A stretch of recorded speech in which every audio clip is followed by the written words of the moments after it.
Morning. The weather for the next few days remains unsettled. We'll see further heavy rain in areas already flooded. There's also going to be strong winds and the temperature is going to be flip-flopping as well. I'll have all the details in about 15 minutes. And there's more rain on the way Charlie, which isn't going to help the situation. Good morning, everybody.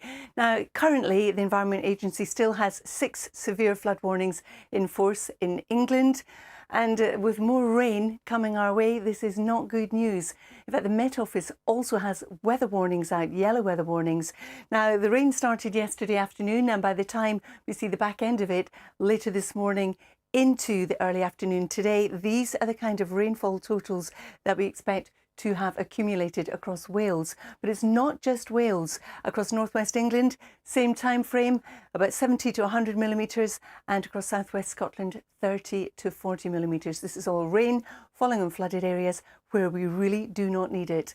Now you can see the extent of the rainfall we've already had in the last few hours. It's been coming in on a weather front, steadily pushing southwards. We've got some snow on the hills in Scotland. In some of the heavier bursts today, we could see a little bit of that getting down to lower levels. So we've got this band of rain which is sinking southwards. Now it's a squally band of rain. As I was explaining yesterday, that means we could see some intense bursts of rain in a short amount of time, accompanied by some very gusty winds, gusting around it about 45 to 50 miles an hour. Behind it, it's going to be a windy day anyway. Again, there'll be some bright skies, there'll be some sunshine, and right behind this weather front, after a mild start to the day, it's going to turn much colder. You will notice the drop in temperature. We're looking at 4 in Lerwick to about 8 or 9 as we push down towards the south. Now that clears away during the course of the early evening, leaving us with a mostly dry night. I say mostly because you can see the showers already packing in, and again some of those will be wintry in the hills. And then our next weather front comes in, introducing yet more rain. So after a cold start to the night, as this next system comes in, the temperature is actually going to go up. So over the next few days and nights, the temperature is actually flip-flopping between cold and then a little bit milder. So for Friday, we've got the warm front going south, introducing the milder air, but hot in its heels comes in a cold front. Behind that, we see colder air, but the isobars alone tell you it is going to be windy during Friday. So we've got all this rain sinking southwards, windy conditions, drier but fairly cloudy as we push farther south as well. And these are the kind of wind gusts you can expect, indicated in the black circles. So potentially disruptive winds to the east of the Pennines, northwest Scotland, also seeing some strong winds, with our temperatures ranging from 7 in the north to 12 as we push towards the south. Into the weekend, well, you can get the rough idea from this picture here. On Saturday in the south, we are looking at some clouds, some rain at times, brighter conditions in the north, and don't forget it will be quite windy as well. And then on Sunday, we've got the rain clearing south through the course of the day, and in the north, some brighter skies. But worth just giving a heads up at this stage that on Monday we could potentially be looking at some very strong winds once again, particularly so in the north. Charlie and Sal. Carol, thank you. We will be back again with you very soon. Charlie, good morning to you too. I'm going to start off with the severe flood warnings. Of course, it's the Environment Agency that put these out, and they're all in England. There are 6 in parts of the rivers Wye, Severn and Lugg. Now, started raining again yesterday afternoon. The Met Office has yellow weather warnings which run out later this morning or into the early part of the afternoon. And by the end of that, when the rain is cleared, roughly these are the figures of total rainfall since yesterday afternoon that parts of North and South Wales will have had. And as we drift further north across northwest England, you can see the same time frame, 70 to 100 millimetres, southwest Scotland, 30 to 40 millimetres. So where we've already had flooding, there's more rain. And you can see that rain, again, coming in steadily from the northwest, falling as snow in the hills in Scotland, and it's continuing its journey, pushing southeastwards, and will do so as we go through the rest of the day. For the southeast itself, there's a lot of cloud around, some drizzle, some spots of rain, but it's this band of rain heading south. It's going to be squally. Now, wherever you see greens in it, that's where we're looking at some heavier bursts, and you could see periods of intense rainfall in a short amount of time, accompanied by very gusty winds, gusting 45, 50 miles an hour around it. But generally, it is going to be a windy day wherever you are, with further showers coming in. And behind this front, which is a cold front, there'll be a drop in temperature, and a noticeable one at that. So it will end up, after a mild start, being a cold day. Now, as we head on through the evening and overnight, we say goodbye to that weather front. In the south, there'll be some drier conditions, but still a rash of showers packing in across Northern Ireland, Northern England and Scotland. And on the hills, once again, particularly in Scotland, they're going to be wintry for a time. But then you can see already this next band of rain coming in. This is a warm front. So it's going to be a cold night, potentially the risk of ice. But then as this front comes in, the warm front, the air will start to turn that bit milder. So there it is there, moving south through the course of tomorrow with rain, and then hot in its heels comes in a cold front. So behind that, we see colder air, but the main thing tomorrow as well is the wind. So we start off on a dry note in the south, perhaps even a little bit of brightness around, but the rain continues to push steadily southwards. Again, it's going to be falling in areas that really don't need to see any more rainfall. And it's going to be windy wherever you are. To the east of the Pennines, for example, we could have gusts 60 to 65 miles an hour as we could across northwest Scotland. So there could be some disruption, particularly to the east of the Pennines, but widely we're looking at 50 to 55 mile an hour gusts. Temperatures, well, they're on the mild side for many of us. We're looking at between 7 and 12 degrees. As for the weekend, well, first of all, on Saturday in the north, it's going to be cool and showery, whereas in the south, well, there will be some rain at times and it's also going to be quite windy. And on the south on Sunday, that rain clears southwards and in the north, it will be that bit brighter. But I just want to give you a heads up. It looks at the moment on Monday, there's a potential for some very windy conditions, particularly in the north of the country. But we'll, of course, keep you updated with that scenario. Charlie and Sal.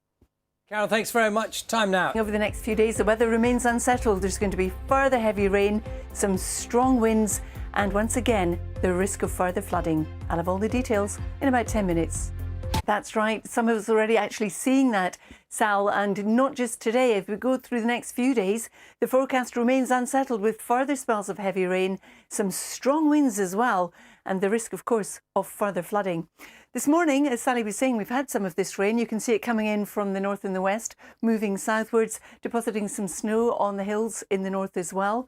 But as we move through the morning, 8 o'clock, the rain will push through Scotland, still some showers behind. It's a cold front and it's going to turn colder behind it. So here's the band of rain extending through Scotland, moving out of Northern Ireland, still across northwest England and also Wales, getting into the southwest. And wherever you see greens, that's telling you where the heaviest bursts are likely to be. Ahead of that, for the southeastern quarter, there's quite a bit of cloud around, some drizzle, some spots of rain here and there, but the rain is coming your way too. So if we pick it up, there it goes. It's a squally band of rain, so you'll see some intense bursts of rain in a short amount of time from it, and it's going to be accompanied by gusty winds, gusting 40 or 50 miles an hour. But it's going to be a gusty day anyway, wherever you are. And behind this front, bringing the rain, it's a cold front. There will be a drop in temperature, and a noticeable one at that. So that clears off through the rest of the afternoon. Some drier conditions follow on for a time across parts of England and Wales. But for Northern Ireland, Northern England and Scotland, the showers persist, and we'll see some of them falling as snow in the hills. But you can't feel but notice the next system coming in, bringing in yet more rain. So after a cold start, it's going to turn a bit milder by the end of the night, as this is a warm front coming our way. But we're not done with the rain just yet. There's more in the forecast as we head on through Friday and into the weekend. Sal and Charlie. That's right, Charlie. In fact, I'm starting off with severe flood warnings in England. The Environment Agency, of course, do this. Parts of the rivers Wye, Severn and Lugg affected. Severe flood warnings mean danger to life. Now, as well as the Environment Agency flood warnings, the Met Office has weather warnings. Now, I'm going to show you a few of them, and they run out either late morning or early afternoon. But it has been raining since yesterday afternoon. So by the time these warnings run out later, parts of North Wales could have seen 70 to 100 millimetres of rainfall. South Wales, 50 to 60 millimetres of rainfall. For northwest England, 70 to 100 millimetres and 30 to 40 millimetres across parts of southern Scotland. And of course, this is falling on already saturated ground for some of us where we've already had flooding issues. So it's certainly not going to help the situation. And you can see the rain, which has been steadily marching in through the course of yesterday and through this morning, depositing some snow on the hills in the north. Now, as we go through the rest of this morning, this band of rain is continue to sink south, where you see green splodges in it. That's telling you can expect some intense downpours, and there'll be squally winds around it, gusting 45, 50 miles an hour. And behind this, it's a cold front. It is going to turn much colder. To give you an example, at 4 o'clock this morning in Glasgow, the temperature was 8.1. By 7 o'clock, it was 4.1 as well. So gusty winds wherever you are today, temperature-wise, going down behind that cold front. So after a mildish start, you'll notice that difference. Through this evening and overnight, we say goodbye to that weather front. Some drier conditions across parts of England and Wales. But for Northern Ireland, Northern England and Scotland, there'll be a rash of showers, some of which will be wintry on the hills. And then in comes this next band of rain. Now, we start off in a cold note, but as this next batch of rain comes in, it's going to introduce some milder conditions. The temperature really is flip-flopping by day and also by night. So here's the first front bringing in the milder conditions, but right hot in its heels, we've got the second front coming in, bringing in colder conditions. But on Friday, look at the isobars on this chart. It is going to be a windy day, excuse me, wherever you are. So we've got all this rain piling in across the north, again over already flooded areas. Drier for a time in the south, bit more cloud around, some brightness, but gusty winds, widely 50, 55 miles an hour. Across the East Pennines and also northwest Scotland, we could have higher gusts. We could have 60 to 65 miles an hour. Temperature-wise, it looks like it's going to be mild, but fairly academic with all that's going on. Then as we head on into Saturday, well, in the north, it will be cool and showery. In the south, it will be windy with rain at times. That rain in the south, clearing south during the course of Sunday. Brighter conditions in the north. But at the moment, it looks like on Monday, there's a potential for some very windy weather across the north. But I'll keep you posted about that. Sal and Charlie. Carol, thank you very much. We'll keep in touch with you throughout the morning.